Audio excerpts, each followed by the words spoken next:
India post payment bank IPPB के तरफ से जो है ये सर्कुलर इशू किया गया है ग्रामीण डाक सेवक के लिए। जो ग्रामीण डाक सेवक चाहते हैं कि आईपीपीबी एग्जीक्यूटिव के रूप में वर्क करें, उनके लिए ये सर्कुलर जारी किया गया है। अगर वो चाहते हैं कि आवेदन देना, तो आप लोग आवेदन भी दे सकते हैं। हम आपको इस वीडियो के माध्यम से पूरी तरह से क्लियर करने जा रहे हैं कि आईपीपीबी एग्जीक्यूटिव का वर्क प्रोफाइल क्या है, सैलरी कितना मिलेगा, टर्म एंड कंडीशंस क्या है, पूरी तरह से क्लियर करेंगे। जो भी जीडीएस आईपीपीबी एग्जीक्यूटिव के रूप में वर्क करना चाहते हैं, आप लोग जो है जो भी आवेदन देना चाहते हैं वो www.ipppionline.com पे जाके जो है आवेदन दे सकते हैं। 11/10 से स्टार्ट हो चुका है एप्लीकेशन और 31/10 तक लास्ट डेट है। फ़ी पेमेंट कर देना है, मॉडिफिकेशन जो भी करना है, आपको एडिट करना है एप्लीकेशन का, सब 31/10 तक आपको पूरी तरह से कंप्लीट कर देना है। पूरी तरह समझ गए। अब देखिए प्लेस ऑफ पोस्टिंग कहाँ है, यहाँ पे देख सकते हैं आप लोग। प्लेस ऑफ पोस्टिंग में जो है 344 जो है पोस्ट खाली है। अब सभी जगह यहाँ पे अपना अपना स्टेट में बता दिया गया है कितना वैकेंसी खाली है। पूरी तरह समझ गए आप लोग। उसके बाद देख सकते हैं जॉब प्रोफाइल के रिलेटेड हम आपको बताने जा रहे हैं। जॉब प्रोफाइल क्या है? जॉब प्रोफाइल आपको यही करना है कि आईपीपीबी का मार्केटिंग करना है आपको। पूरी तरह से समझ रहे हैं। उसके बाद जो है डीओपी के द्वारा जो है आपको पता है कि जो है पूरी तरह से आईपीपीबी का जो है पूरी तरह से कैंप लगाया जाता है। उसके बाद जो है उसको जो है कभी कभी जो है आपको पता है कि टारगेट भी दिया जाता है कि जो है आईपीपीबी अकाउंट का, फिर सीएलसी वाला सब कुछ का है, तो उसको जो है पूरी तरह से मैनेज करना है।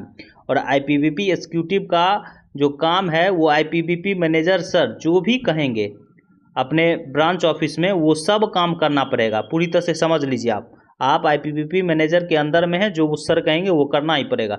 आज को आपको पता ही होगा कि आजकल बहुत सारा अकाउंट फ्रीज हो रहा है, वो सब आपको मेल करना है। दिन भर बहुत सारा काम रहता है। जो आप विजिट करेगा, ब्रांच में विजिट करेगा, उन लोगों को आपको सर्व करना है।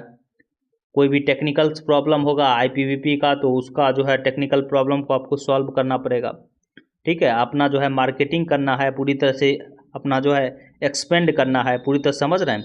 और आपको जो है जीडीएस को असिस्ट करना है, हेल्प करना है कि जो है वो ज़्यादा से ज़्यादा आईपीपीबी कस्टमर को लाए, आईपीपीबी अकाउंट खोले। उसके बाद जो है आप जो है पूरी तरह से यहाँ पे ड्राइव जो आईपीपीबी का ड्राइव चलता है, आपको पता है, जैसे पीओएसबी का ड्राइव चलता है टारगेट के नाम पर, उसी तरह आईपीपीबी का ड्राइव भी जो है आपको कंडक्ट करवाना है।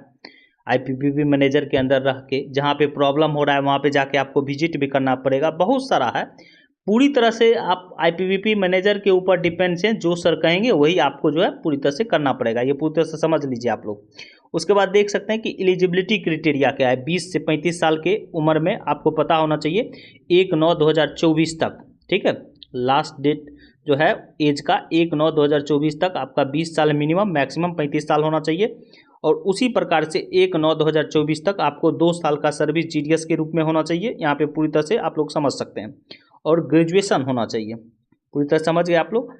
अब देखिए यहाँ पे क्या है कि आपको 30,000 रुपया पर मंथ मिलेगा। उसमें जो है डिडक्शंस होता है 10%।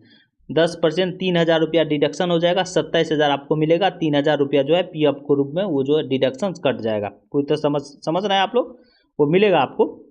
तो 3,000 कट के जो है आपको 27,000 रुपया आएगा। यहाँ पे देख सकते हैं कि जो है अगर टैक्स डिडक्शंस के रिगार्डिंग्स भी जो है पूरी तरह से चर्चा हुआ है।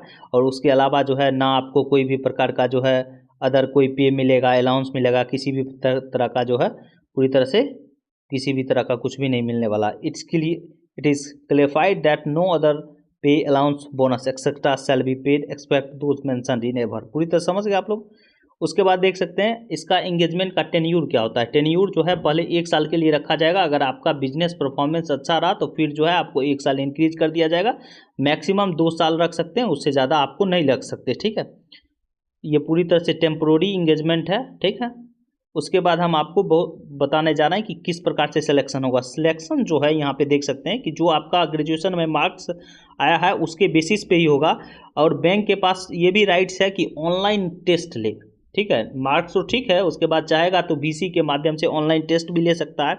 उसके बाद हो सकता है कि मान लीजिए दोनों का 2 कैंडिडेट है, उसका दोनों का मार्क्स सेम है, तो जो सीनियरिटी होगा जीडीएस के रूप में, डीओपी स्टाफ के रूप में, उसको जो है पूरी तरह से यहाँ पे लिया जाएगा। यहाँ पे देख सकते हैं मेरिट जी then the have seniority in DOP at service. अगर फिर जो है सर्विस भी सेम हो जाएगा तो उसके बाद देखा जाएगा कि एज ऑफ बर्थ क्या है उसके उसको लिया जाएगा, जिसका एज ऑफर ज़्यादा होगा उसको लिया जाएगा। पूरी तरह समझ गए आप लोग। और आपको परसेंटेज भी डालना है तो 2 डिसिमल में भी डालना पड़ेगा, मतलब समझ रहे हैं। अगर मान लीजिए आपका 68 आ रहा है, 68 पॉइंट कुछ आ रहा है, तो 2 डिसिमल तक आपको 2 डिजिट डालना पड़ेगा। पूरी तरह समझ गए आप लोग। उसके बाद देख सकते हैं कि डॉक्यूमेंट वेरिफिकेशंस के लिए जो है मेरिट लिस्ट निकलेगा, उसको जो है डॉक्यूमेंट वेरिफिकेशन में बुलाया जाएगा। एनओसी लिया जाएगा आपसे, आपके ऊपर किसी भी प्रकार का मेजर माइनर पेनल्टी है तो उसके रिगार्डिंग जो है स्टेटमेंट लिया जाएगा। विजिलेंस क्लियरेंस जो है सर्टिफिकेट लिया जाएगा डिविजनल हेड से, ठीक है। यहाँ पे पूरी तरह समझ गए। उसके बाद देखिए एप्लीकेशन फीस 750 रुपया। अब लीव के रिगार्डिंग हम आपको बताने जा रहे हैं। लीव जो है आपको GDS conduct and engagement rule 2020 के हिसाब से मिलेगा, वही 20 पेड लीव। पूरी तरह समझ गए। और जो है LWA के रूप में जो भी आप लेना चाहते हैं, मतलब सब जो है इम्पोज्ड होगा जीडीएसए का कंडक्ट एंड एंगेजमेंट रूल्स। पूरी तरह समझ गए आप लोग। यहाँ पे पूरी तरह से क्लियरली मेंशन है, मैंने पूरी तरह से इसे पढ़ चुका हूँ, इसीलिए जो है आपको डायरेक्ट बता रहे हैं। तो आप लोग यहाँ पे पूरी तरह समझ गए कि क्या है क्या नहीं है। पूरी तरह से ये समझ लीजिए वर्क प्रोफाइल जो है वो IPVP मैनेजर के अंदर में रहिएगा, जो सर कहेंगे वही काम करना है। आपको जो है IPVP ID का ट्रेनिंग भी शेड्यूल करवाना पड़ेगा जो है। उसके बाद जो है IPVP ID क्रिएट कीजिएगा, सब काम आप करके दीजिएगा पूरी तरह से। उसको जो है IPVP मैनेजर पर जो है मेल को सिर्फ फॉरवर्ड करेंगे, जो ये रियलिटी है, सच्चाई है। और आपका वर्किंग आवर जो है हम आपको बता देते हैं कि 10 बजे से लेकर 6 बजे, 7 भी बज जाएगा। सच्चाई है। हमारे जो है कुछ हमारे अपने ही ब्रांच में है, जो हम देख रहे हैं यहाँ पे क्या है क्या नहीं चल रहा है, तो हम आपको ने पूरी तरह से बता दिया। 27,000 आपको सैलरी, 3,000 रुपया जो है आपका PF में कट जाएगा। तो थैंक यू।